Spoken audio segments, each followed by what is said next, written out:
long before there were angry Barneys, crazed fans, quality children's artwork, and wholesome family dinners, there was the first Thanksgiving. And this is that story.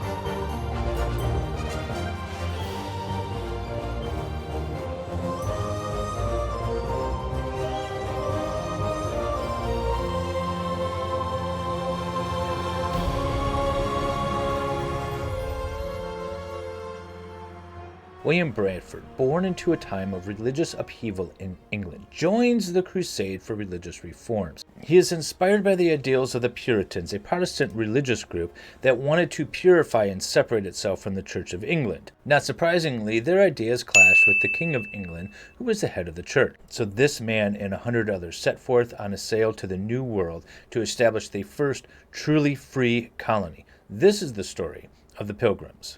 The Pilgrims, however, did not leave straight from England to the new colonies. They first made a stopover in Holland. The Pilgrims traveled from England to Linden, Holland in 1608.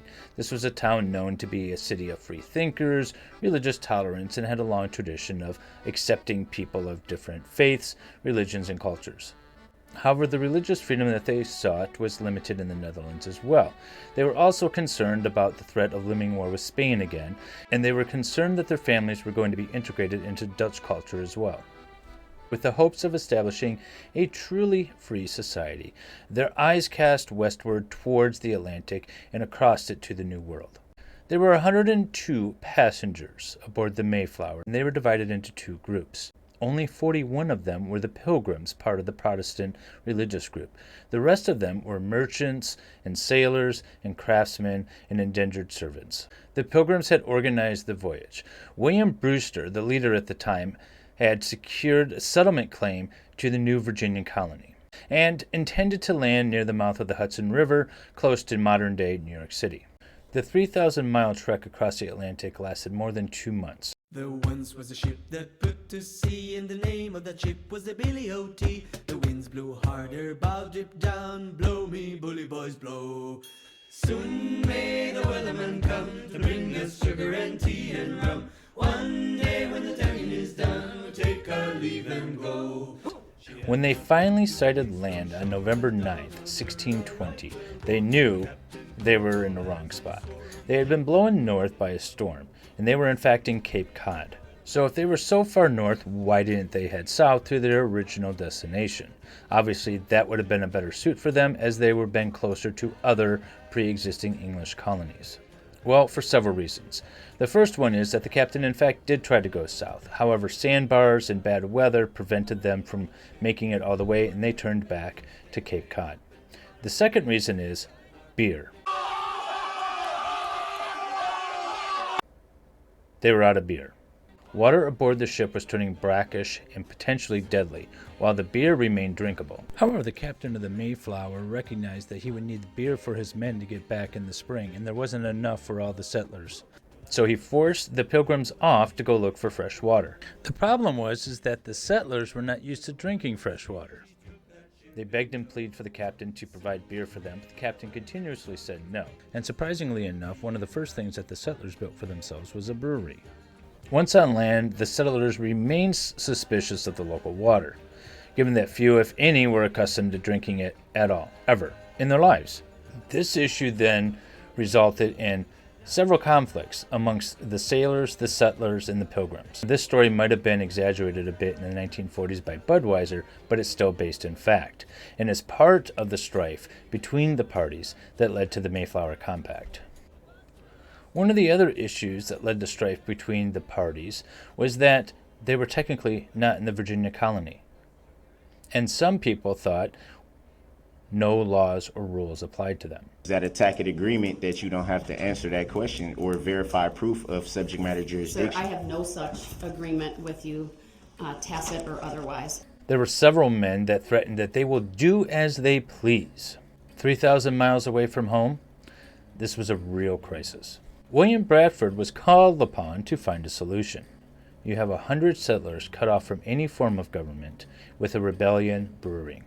If the parties don't come together, they will all die in the wilderness. The Pilgrim leaders realized that they needed a temporary government. Back home, such authority would come from the king and it would be no problem, but isolated where they were, the government could only come from the people. The Pilgrims and the strangers made a written agreement. On November 11th, 1620, 5 days after they arrived, the parties got together and signed the Mayflower Compact. This is the first governing document of the Plymouth colony, and I will do my best to read it to you because I think it's important for you to hear it. The name of God, Amen. We whose names are underwritten, the loyal subjects of our dread sovereign Lord, King James, by the grace of God, of Great Britain, France, and Ireland King, defender of the faith, etc. Having undertaken, for the glory of God, and advancement of the Christian faith, and honor of our king and country, a voyage to plant the first colony in the northern parts of Virginia, do by these present solemnly and mutually, in the presence of God, and one of another, covenant and combine ourselves together into a civil body politic, for our better ordering and preservation and furtherance of the ends aforesaid, and by virtue hereof to enact, constitute, and frame such just and equal laws, ordinances, acts, constitutions and offices, from time to time, as shall be thought most meet and convenient for the general good of the colony, unto which we promise all due submission and obedience. In witness whereof we have hereunder subscribed our names at Cape Cod, the 11th of November, in the year of the reign of our sovereign Lord, King James, of England, France, and Ireland, the 18th, and of Scotland the 54th. I read good now, but I wanted to point out one thing. Combine ourselves together into one civil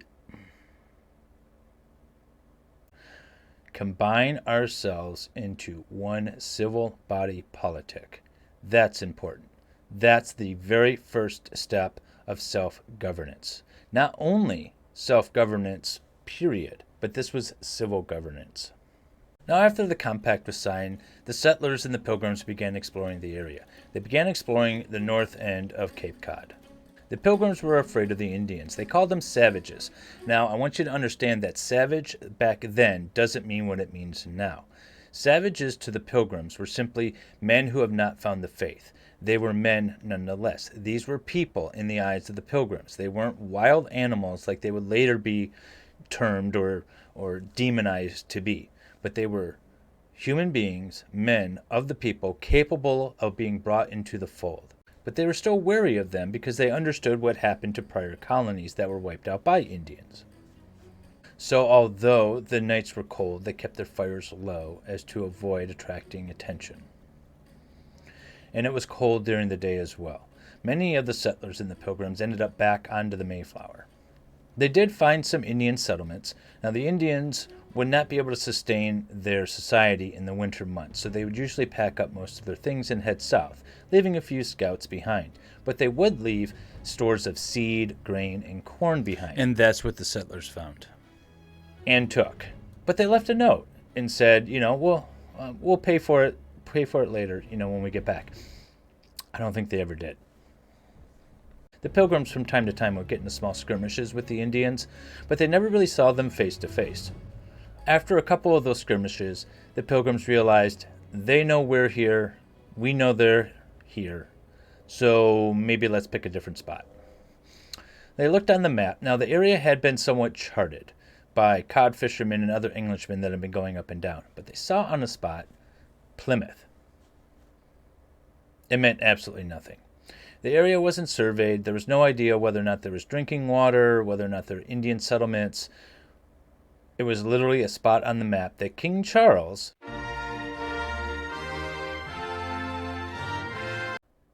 not that King Charles.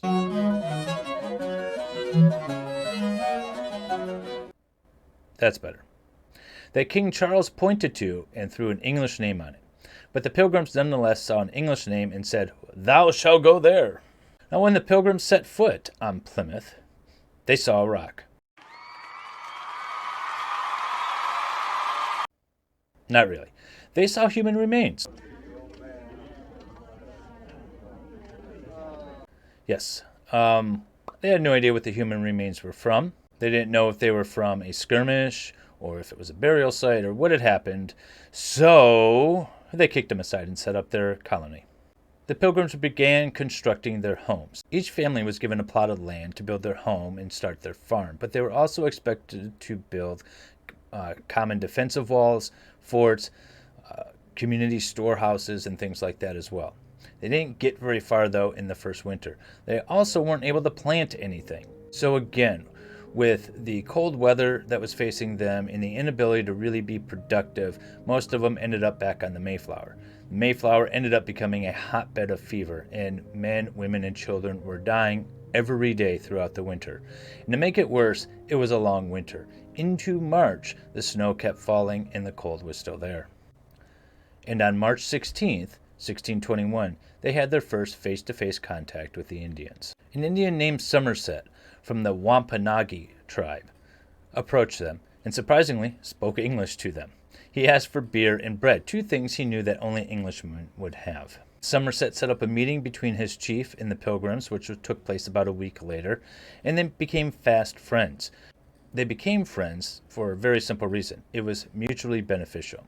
The Indians liked the English. They had all kinds of special tools and technology that the Indians didn't have. They also liked that they were sort of a buffer between the Indians and their enemies. And with the agreement, the Pilgrims were assured that they would be able to establish their colony and try to survive without the Indians attacking them or somehow disrupting them. The Indians eventually taught them how to grow the local crop, stuff that they stole from their storehouses earlier, as opposed to the English crop, that European crop that wouldn't grow at all. So in the fall of 1621, the Pilgrims were able to harvest enough food that they were going to make it through the winter. In celebration, they held a 3-day-long fall festival, and they thought it was important to invite the Indians, which they did. The Indians showed up with 5 deer, with lobster, and all the stuff that they had harvested over the season. Now, many Indians today see the first Thanksgiving as the beginning of the end of their way of life, the beginning of the Europeans colonizing and taking over the whole country for themselves. But that was on nobody's mind at this time. But why do I find the story of the first Thanksgiving so important? It's not because of the Indians and the Pilgrims coming together, although that's important. It's because it's the first time that we have the establishment of a self-governing civil politic. The first marriage in the Plymouth colony took place in the spring of 1621. It was a civil marriage. Now, up until that time, all marriages were conducted in a church with a religious cleric. But this was different. This was a civil union. And for the first time, there's a clear separation between civil body politic and religious politic. Remember, there was 102 men that came over. Yes, several of them died. More would come later, but not all of them were members of the church. They needed a way to establish a government, a set of rules and ordinances and laws that governed everyone, Pilgrims and others, the same and equally. And that's what they developed. Immediately after agreeing to the Mayflower Compact, the signers elected John Carver as their governor. John Carver, however, died within about a year, and they elected then William Bradford as their next governor. Each year thereafter, the civil body politic got together and re-elected a new governor, and he was elected 30 times in a row. Now, early on, Bradford pretty much decided what the colony should do, and they followed it. It was a one-man rule. However, as the colony grew, they started having more and more meetings. And as the colony spread out and other colonies were established, they started sending representatives and delegates to an annual or sometimes monthly meeting as representatives. Yes, the first representative government in North America came from this colony. They established their own rules, their own regulations, how they were going to govern themselves, and how everyone would be equally treated. The crude beginnings of this Plymouth colony, self-government evolved into what is now the United States of America. By the time of the First Continental Convention, the Mayflower Compact was all but forgotten. But the meaning behind it, the spirit behind it, and the ideas behind self-government was still there and still living strong. And that is why the first Thanksgiving is so important to this country. And I hope you have a wonderful, happy Thanksgiving.